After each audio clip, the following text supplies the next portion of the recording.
तो जनाब हमारी बात हो रही थी इस हवाले से प्रोडक्ट सिलेक्शन के हवाले से। तो जो बात हो रही थी कि प्रोडक्ट आपके आप आपकी आपका कोई उससे ताल्लुक़ होना ज़रूरी है प्रोडक्ट का।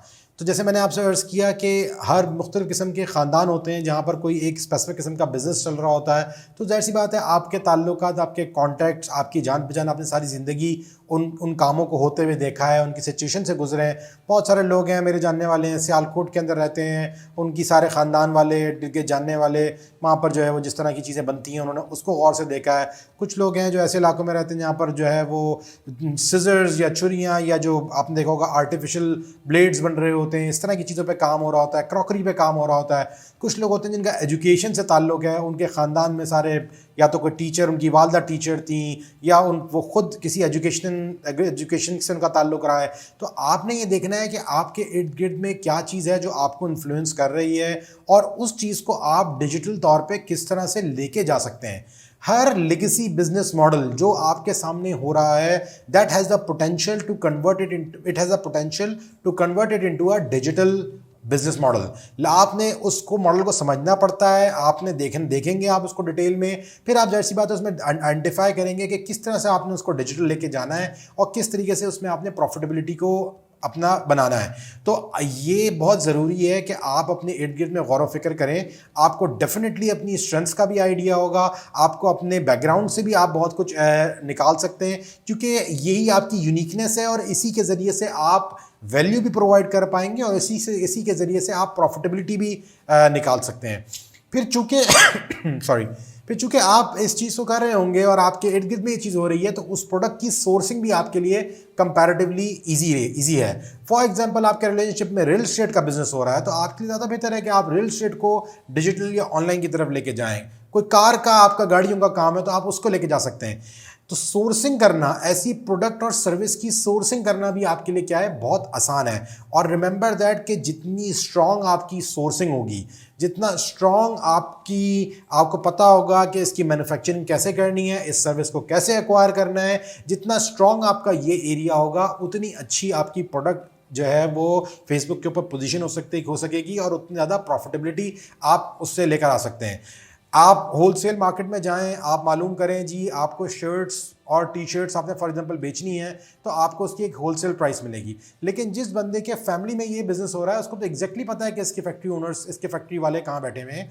वो जो उसकी कॉस्टिंग, उसकी प्राइस लेकर आ सकता है, वो कोई दूसरा बंदा लेके नहीं आ सकता। तो आपको एक कॉम्पिटिटिव एज मिलता है अपने रिलेशंस, अपने ताल्लुकात, अपने बैकग्राउंड की बेस पे। और अल्लाह ताला ने आपको जिस तरह परवान चढ़ाया है, जो आपकी परवरिश हुई है, डेफिनेटली उसके अंदर बहुत सारी चीज़ें ऐसी हैं जो आपके लिए बहुत फ्रूटफुल है और बेनिफिशियल है। आपने सिर्फ तसल्ली के साथ गौर व फिक्र करना है और समझना है कि क्या आपकी स्ट्रेंथ एरियाज़ हैं, कौन से ऐसे एरियाज़ हैं, कौन से ऐसे ताल्लुक हैं, कौन से ऐसे कॉन्टैक्ट्स हैं, क्या आपकी हिस्ट्री और बैकग्राउंड है, जिसको यूटिलाइज़ करते हुए आप लेगेसी बिजनेस को ऑनलाइन लेके जा सकते हैं। तो रिमेंबर दैट कि sourcing is a very important part. और सोर्सिंग के लिए ज़रूरी नहीं है कि वो पाकिस्तान से ही आप कर रहे हो, आप चाइना से भी कर सकते हैं, आप किसी दूसरे मुल्क से भी कर सकते हैं। अगर सर्विसेज है तो डेफिनेटली अगर आपका बैकग्राउंड होगा तो आप सर्विसेज के लिए जो लोग रिक्वायर्ड होते हैं, फॉर एग्जांपल आपके ख़ानदान के अंदर जो है वो खाने पकाने का बिजनेस है और आप उसको जो है वो ऑनलाइन लेके जाना चाह रहे हैं, तो डेफिनेटली जितनी अच्छी सोर्सिंग आपकी हो सकती है, कुक और शेफ़ और जो भी उसकी रिलेटेड चीज़ें हैं, वो जितनी अच्छी आपको पता होंगी किसी को भी नहीं पता होंगी। और प्रोडक्ट की नॉलेज, प्रोडक्ट की सोर्सिंग, प्रोडक्ट के साथ आपका ताल्लुक, यही इन चीज़ों को यही इस आपकी जो पूरे फेसबुक की जो मार्केटिंग कैंपेन है उसकी बेसिक और असास है, और उसी को लेके फिर आप आगे मूव कर सकते हैं। अगर आप किसी के लिए सर्विसेज प्रोवाइड कर रहे हैं और उनकी स्पेसिफिक प्रोडक्ट्स हैं ऑलरेडी लिस्टेड है, तो आपने फिर उसमें आइडेंटिफाई करना है कि best of the best product कौन सी है। जाहिर सी बात है आगे हम बहुत सारे ट्रेड्स को आइडेंटिफाई करेंगे, आपने उन तमाम कसौटियों पे रख के उसको जांचना है कि क्या ये प्रोडक्ट मेरे लिए सूटेबल इनफ है। और जब आपको the most suitable product identify हो जाए तो आपने उसको लॉन्च करना है और उसकी मार्केटिंग कैंपेन बनानी है। मार्केट में एक बड़ा अजीब सा ट्रेंड है जिसको मैं मुस्तकिल देख रहा हूँ। I don't want to name people and trainings, लेकिन मैं ये देखता हूँ कि जब प्रोडक्ट हंटिंग की बात आती है तो कंपनीज ने उसको अपने पास रखा हुआ होता है। ठीक है जी, आप जाएं, आप प्रोडक्ट हंट करें और फिर हमसे अप्रूव करवाएं। 2-2 महीने 3-3 महीने के उनके प्रोसेस होते हैं प्रोडक्ट को हंट करने के। फिर उसके बाद वो अगला बंदा जो है वो आप उनके पास लेके जाते हैं, फिर वो उसके ऊपर जो है गुरुजी जो है वो उसको अप्रूव करते हैं, तो फिर वो प्रोडक्ट आप मार्केट में पोजीशन करते हैं। मैं इस प्रोसेस के अगेंस्ट नहीं हूँ, लेकिन प्रॉब्लम ये है कि इससे नुकसान क्या होता है। To find the ultimate product, आप उस अल्टीमेट प्रोडक्ट को फाइंड करने में बहुत टाइम लगा देते हैं, और वो टाइम ही वो टाइम होता है जो आपको नीडेड है। फेलियर्स तो होंगे, लेकिन अगर आप प्रोडक्ट को, बेस्ट प्रोडक्ट आइडेंटिफाई करने में 2-3 महीने लगाते हैं, और फिर उसके बाद उसकी सोर्सिंग में मजीद 2 महीने लगाते हैं, 6 महीने तक आपका प्रोजेक्ट जो है वो चल रहा है, और फिर उसके बाद आप उसको डिलीवर कर रहे हैं, और फिर उसको आप लॉन्च कर रहे हैं, बाद में पता लगता है जी प्रोडक्ट गलत सेलेक्ट हुई है, तो ये तो नुकसान है। तो आपने करना ये, किसी भी अप्रोच के अंदर, चाहे वो प्रोडक्ट हंटिंग हो, चाहे वो और बाकी सारे काम हो, आपकी अप्रोच ये होनी चाहिए कि आप एक टाइम फ्रेम मुकर्रर करें। ठीक है जी, मेरे पास 5 दिन है, मेरे पास 10 दिन है, मैंने इसके अंदर best of the best product identify करनी है। एक कागज़ पेंसिल लेके बैठे और प्रोडक्ट के मुख्तलिफ किस्म की जो प्रोडक्ट्स हैं उनको लिखना शुरू करें, उनकी कॉस्ट, उनके क्या बेनिफिट्स हैं, आपसे वो ज़्यादा आप उससे क्या फ़ायदा ले सकते हैं, उनको लिखना शुरू करें, उनकी क्या यूटिलिटी है, आप उससे मोहब्बत करते भी हैं उस प्रोडक्ट के साथ या नहीं। तो वो प्रोडक्ट सबसे सूटेबल होती है जिसका आपके साथ कोई ताल्लुक हो, आपकी उसके साथ कोई मोहब्बत हो, कोई उनसियत हो, ताकि आपको पता हो कि उसकी क्या यूटिलिटी है, उसकी क्या वैल्यू होनी चाहिए, और वो वैल्यू से आप खुद भी आप जो है एग्री करते हो। अब आपने कभी ज़िंदगी में आईफोन जो है वो इस्तेमाल नहीं किया, मोबाइल से आपका कोई ताल्लुक नहीं है, और आप वो प्रोडक्ट बेचना शुरू कर दिया आपने कि चूंकि मार्केट में बिक रहा है तो मैं भी बेचूं। ठीक है, बहुत अच्छी बात है, बेच सकते हैं, मना नहीं है, लेकिन डेफिनेटली जो एक आईफोन का यूज़र है, एक एप्पल डिवाइस का यूज़र है, वो जितने अच्छे तरीके से उसके फ़ायदे बेनिफिट्स आइडेंटिफाई कर सकता है, वो जितनी मोटिवेटेड तरीके से उस प्रोडक्ट को हंट कर सकता है, उसकी सोर्सिंग को आइडेंटिफाई कर सकता है, वो कोई दूसरा बंदा नहीं कर सकता। उसके हवाले से जब वो मार्केटिंग अपनी कैंपेन डिज़ाइन करेगा तो वो उसमें जो फीचर्स को आइडेंटिफाई करेगा वो शायद कोई दूसरा बंदा ना आइडेंटिफाई कर सके, जो कि इतना गैजेट से उसका ताल्लुक नहीं है। तो आपने उसके साथ अपना ताल्लुक भी देखना है, अपनी मोहब्बत भी देखनी है, अपना रिलेशनशिप भी देखना है। तो ये इंतहाई इंपॉर्टेंट एक पार्ट है। फिर मैं मजीद आगे हम इसको डिस्कस करते हैं। कॉस्टिंग, प्रोडक्ट की कॉस्टिंग क्या होनी चाहिए, ये एक इंतहाई इंपॉर्टेंट फैक्टर है। अगर आप प्रोडक्ट मार्केट से एक्वायर कर रहे हैं तो रिमेंबर द फैक्ट कि आपने ये देखना है कि जितनी प्राइस में आपने उस प्रोडक्ट को बेचना है, उस प्रोडक्ट की ideally price 30% of that sale price होनी चाहिए।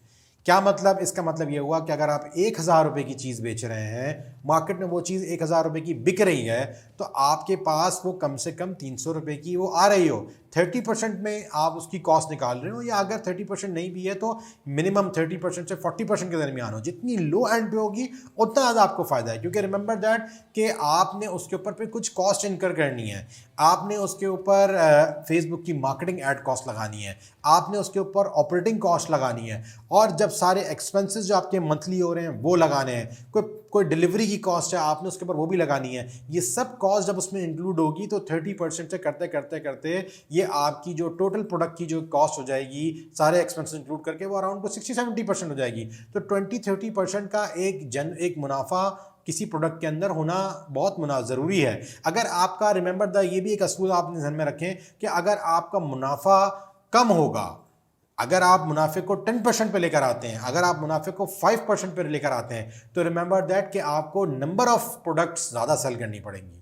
और ये भी डुएबल मॉडल है, ऐसा नहीं है कि ये डुएबल मॉडल नहीं है। और फेसबुक के पास इतनी पावर है, फेसबुक मार्केटिंग कैंपेन्स में इतना इम्पैक्ट होता है उसका कि आप नंबर ऑफ क्वांटिटी इंक्रीज कर सकते हैं।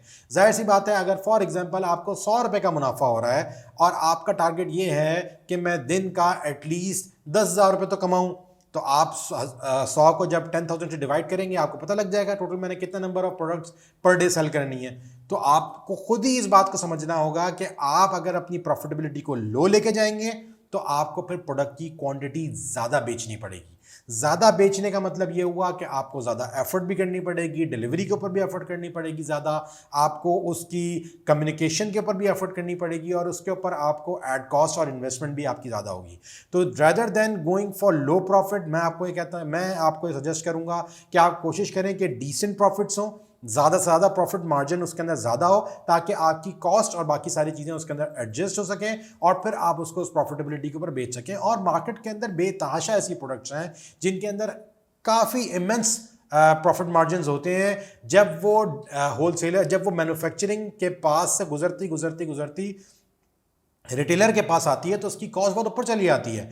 और बहुत सिंपल सी मैं आपको मिसाल दूं तो आपके जो कपड़े हैं जिनको आप खरीदते हैं इनकी कॉस्टिंग भी बहुत लो होती है, लेकिन ये मैन्युफैक्चरिंग के टाइम पे जब कॉस्ट होती है 200-300 रुपए की वो शर्ट होती है, चलते चलते चलते चलते जब वो होलसेलर के पास से निकलती है रिटेलर के पास पहुंचती है तो वो 200 रुपये से उसकी कॉस्ट इंक्रीज करके 600-700 रुपये हो जाती है, और आखिर में आपको जो शॉपकीपर है वो 1000-1500 रुपये की नॉन ब्रांडेड चीज़ बेच रहा होता है। और अगर ब्रांड की बात करें तो फिर वो 3000 रुपये तक भी चली जाती है और प्रॉफिटेबिलिटी मार्जिन फिर बहुत ज़्यादा इनकर होने लगते हैं। तो बहरहाल मकसद आपको बताने का ये है कि प्रोडक्ट के अंदर आपने ये भी ज़रूर देखना है कि उसकी कॉस्टिंग क्या है, और 30% का रूल आपने अपने जहन में रखना है। ये रूल फिक्स नहीं है, इट कैन वेरी, लेकिन एटलीस्ट 30% तो आप अपने जहन में रखें जब प्रोडक्ट सेलेक्ट कर रहे हो। इसके आसपास आपको बहुत सारी प्रोडक्ट्स आइडेंटिफाई होंगी तो उनको आप लिस्ट डाउन कर लें। इसी तरीके से आपने इस चीज़ का भी ख्याल रखना है कि प्रोडक्ट इंतहाई सुपर निच ना हो। सुपर निच से क्या मुराद है कि इंतहाई कोई स्पेसिफिक यूज़ केस ना हो उस प्रोडक्ट का।